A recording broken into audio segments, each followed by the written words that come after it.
Hey, Chris, you're right where I need you. I got another project I need some help with. All right, David, what you got? I've got some siding, and I noticed it's got some cracks in it. Okay, well, how big is the siding? Let me start there. Do you know? I didn't measure it, but I think it's about as wide as my hand, maybe just a little bit less. Okay. Well, before we get started on that, unfortunately, there's some things I'm going to need from you. Okay. I need you to take as many pictures as you can. That'd be great. Bring those into Parr Lumber Company. Measure with your tape measure. Okay. You know, what size is the repair? Is it a crack that's a ½ inch or smaller? You know, help us out a little bit. And there's a couple things you can do without replacing your siding. That's why I'm asking those questions. Okay, so I can tell you the crack is probably less than a ½ inch. That's great. So, then we should be able to repair it rather than taking it off and replacing it. okay, that sounds a lot easier. Yeah. So what do we need to do that? Well, we can go inside. There's some things that we can show you there, and I think it'll work for you. Okay, good. Maybe I better pick up a tape measure too. That might be a good idea. All right, let's go. Okay. So Chris, I see this is Bondo. I've heard of that before, you know, for car repairs. Is this the same product? Well, you know, ironically, it's the same company, different product. Bondo is very familiar to most people, or a lot of people anyway. This is an all-purpose Bondo and can be used anywhere around your house for any repair, really. You had some siding issues, so we can talk about that.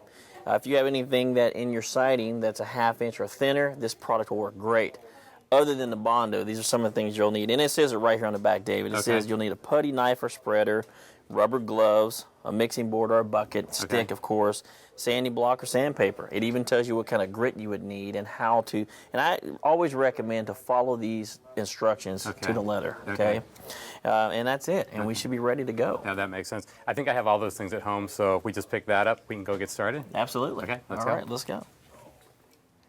So Chris, this was a board that I was talking about, but I also noticed next to it is a board that's got a crack also. Yeah, that's great. I saw that too. You know, the one that we're going to be looking at here in a minute has quite a bit of damage, needs quite a bit of repair, but let's look at the one that doesn't have as much damage and just how easy it can be to replace that or fix that, okay? So the first thing I have you do is you come up, you see a crack this small, you can take any kind of caulking that's rated for exterior, that's paintable. Okay. Okay, I'll give that to you.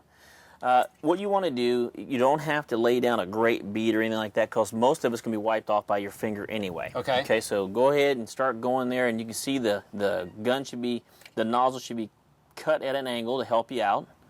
And just keep it up against the wall and just go down through there. And it's, like I said, it's not necessary you be perfect here because you can wipe a lot of that off.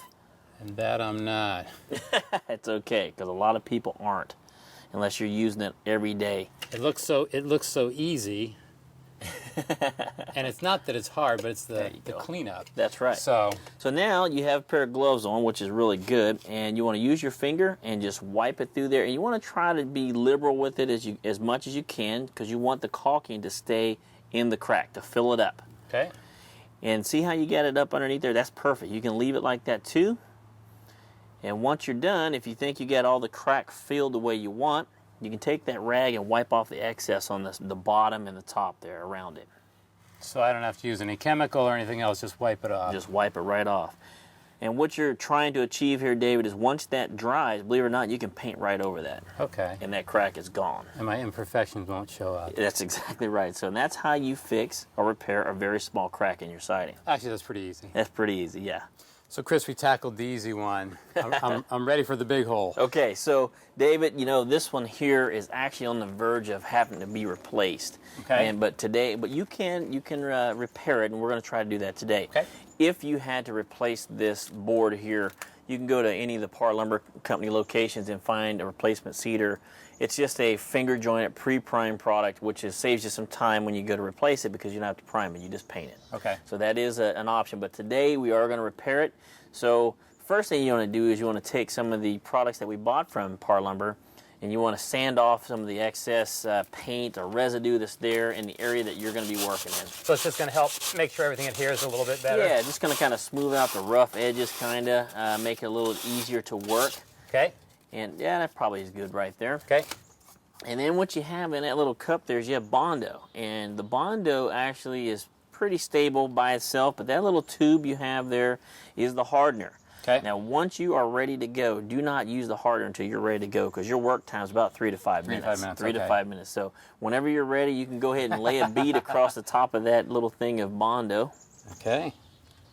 And then I'm just going to mix that in. You're going to mix that in, and just use anything you have around the house that you're really not attached to, like the old screwdriver you have there's perfect. Now, and this stuff smells pretty strong. Pretty strong, but we're in a well-ventilated area. We're outside. You should be okay, but you don't want to spend a lot of time in an enclosed area with any kind of chemical. That's just not a good idea. Okay. So But once you get it good mixed up there, we can take and use a putty knife. And as you can see, it's a little runny. It's going to be a little tricky, so you want to make sure that you have a drop cloth like we do here, something down underneath you in case it falls down. It's a little easier to clean up. Okay. Okay? So You want to just spread it in there as best you can. now, are we going to sand this after it sets up? You're absolutely correct. Yeah, as soon as you get in there as best you can with the putty knife, and you're going to mess around with it, and you have gloves on, which I always recommend you use gloves when you're messing with things like this. You get it in there to fill it, and you're finding its deepest point like you're doing now and working your way back out toward the surface. You're going to fill it up, and then when it dries, you're going to sand it down, and you're going to paint right over it. And it's going to do two things. It's going to fill the crack, and it's going to hold that, almost like a glue. It's going to hold that piece of siding from wanting to fall off of there. And this is all about integrity for your siding and for the house itself. Absolutely, and it's very important that you replace or fix this, repair it, because water will find the path of least resistance. So water will come down, and it's what's called wicking. It will go underneath there and get to the structure of your house, and over time will cause damage, and then costs will go up, and you have to replace your whole bottom end of your siding there. So it's really good to try to repair it as best you can. So Chris, I think I got it. There's a lot of excess though. David, you look like you're doing a great job, I'm telling you. And kind of like the first repair we did, with this, what you want to do is you want to put more than you think you need on, because then once it hardens, you're going to sand back to the house. Okay? So you're basically trying to fill the crack and be at the same level, if that makes sense to you. Right. And as you can tell, it hardens pretty quick. It did. This stuff, I mean, it was 3 to 5 minutes. Yeah, and it does really good. And, don't worry about having some excess out there like you have it, because once it's dry, you're going to sand it down with some 80 to 100 grit sandpaper lightly to take off the rough and smooth it out, and then you're going to paint right over it, and it's going to disappear. Cool. So prime it, paint it, I'm good. So I appreciate the help on this, and if you're ready for the same project, make sure you measure, take pictures, anything you want, because the people at Parr can help you a lot better if they can see what your problems are. We had more than what we thought, but fortunately we had Chris, so thanks again. You're welcome.